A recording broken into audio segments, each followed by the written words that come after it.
मैं सही समय पर आया हूँ आम्रपाली, यह कथन मेरे नहीं है, ये भगवान बुद्ध के हैं। एक बार की बात है, भगवान बुद्ध वैशाली में विहार कर रहे थे।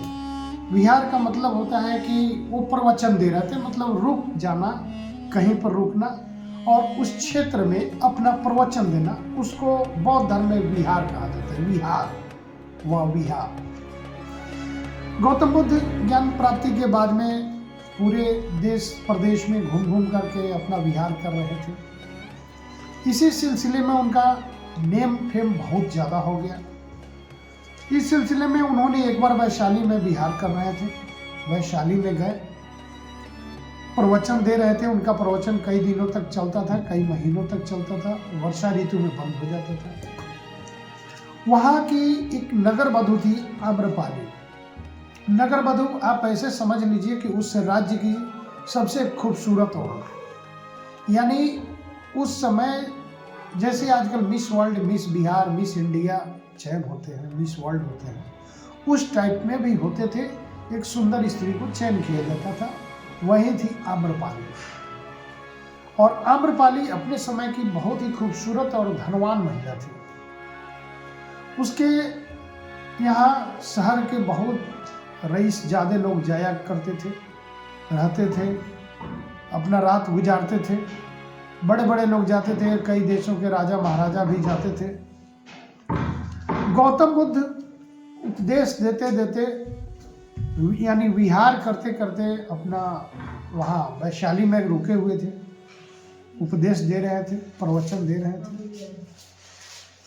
तो जब उनका प्रवचन जहाँ चल रहा था, इस सिलसिले में इस शब्द का पता आम्रपाली को चल गया। आम्रपाली को पता चला कि भगवान बुद्ध वैशाली में आए हुए हैं और सबको उनको निमंत्रण देता था, जिनको जो श्रद्धा होती थी कि आप हमारे घर आइए, हमारे यहाँ पधारिए, हमारे यहाँ रुकिए, हमारे यहाँ भोजन कीजिए। इसी सिलसिले में आम्रपाली की भी श्रद्धा उत्पन्न हुई कि क्यों न हम भी भगवान बुद्ध को अपने यहाँ एक बार अपने भवन में उनको आमंत्रण दे। तो ये आम्रपाली को अपने सुंदरता के ऊपर बहुत ज़्यादा अभिमान था, बहुत ज़्यादा। धनवान भी थी, रूपवान भी थी, बड़े बड़े रईस लोग उनके रूप पर मंत्रमुग्ध थे। तो जब भगवान बुद्ध विहार कर रहे थे तो आम्रपाली उनके दरबार में पहुंच गए, जहां उनका सजा हुआ था, उपदेश दे रहे थे। और गौतम बुद्ध ने उस पर कोई ध्यान नहीं दिया, एकदम अपने अंदाज में वो उपदेश देते रहे। आम्रपाली बार बार उनका ध्यान आकृष्ट करने के लिए उनका नज़र जिधर जाता उधर दौड़ी चली जाती थी, कभी इधर कभी उधर, ताकि गौतम बुद्ध का नज़र उस पर पड़े और आकर्षित हो सके। लेकिन भगवान बुद्ध तो ये सबसे पड़े थे, उनको तो इसी रूप, सुंदरता, धन, ऐश्वर्य, किसी चीज़ से मतलब नहीं था।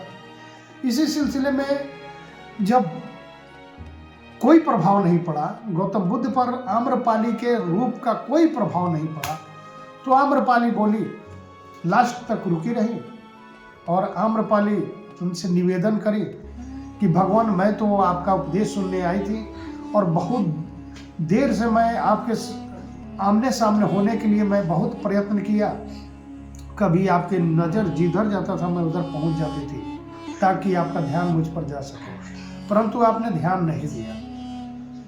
लेकिन मेरी एक विनम्र निवेदन है आपसे कि एक बार आप मेरे महल में आइए और हमें कृतज्ञ करें। तो गौतम बुद्ध ने कहा कि आम्रपाली मैं आऊँगा। यह कह दिए, आम्रपाली इंतजार करने लगी, सोची कि वो आज आ जाएंगे, कल आएंगे, परसों आएंगे, वो देखते रह गई राह। गौतम बुद्ध नहीं आए।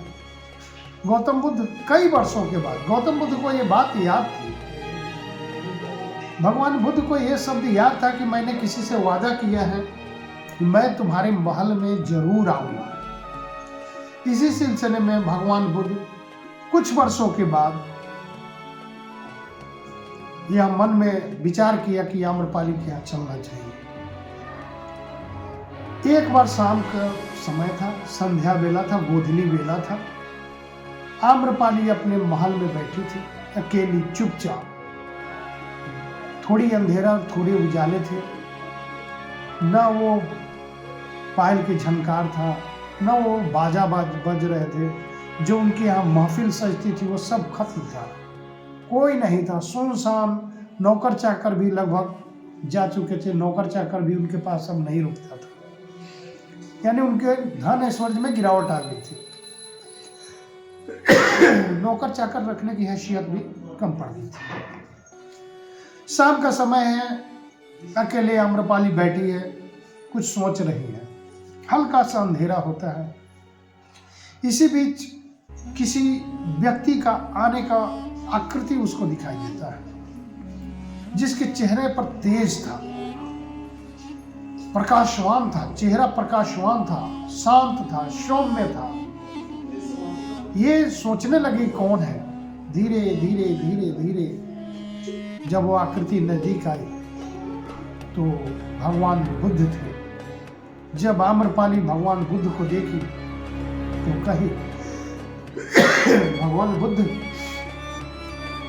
अब आप गलत समय पर आए। मेरे पास कुछ नहीं है, न देने को धन है, न मेरा वो जवानी है, न सुंदरता है, न रूप है।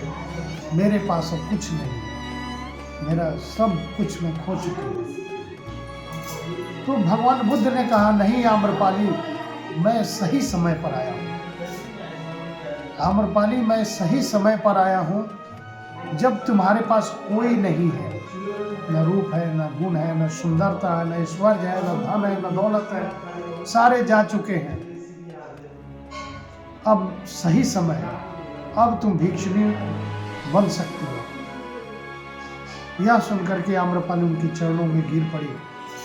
फिर भगवान बुद्ध ने उसको उठाया और बौद्ध भिक्षुणी बन डाली। आम्रपाली उसके बाद बौद्ध भिक्षुणी बन करके अपनी जीवन यापन करी। उसके बाद जो भी उसके पास थोड़े बहुत धन दौलत बचे थे सब बौद्ध संघ को दान कर दिए। गौतम बुद्ध तब ने समझाया कि यदि मैं पहले चला आया होता तो तुम्हारे पास धन, ऐश्वर्य, सुंदरता और लोगों का आना जाना, राजा महाराजे का आना जाना सब था, तुम्हारा ध्यान इधर कभी नहीं आता। लेकिन अब तुम्हें समझ में आ गया होगा कि कौन अपना है, कौन साथ देने वाला है। इसलिए मैं अभी आया हूँ, सही समय पर आया हूँ। इसलिए गौतम बुद्ध और आम्रपाली की कहानी यही है। अब आप लोग इससे शिक्षा ग्रहण करें।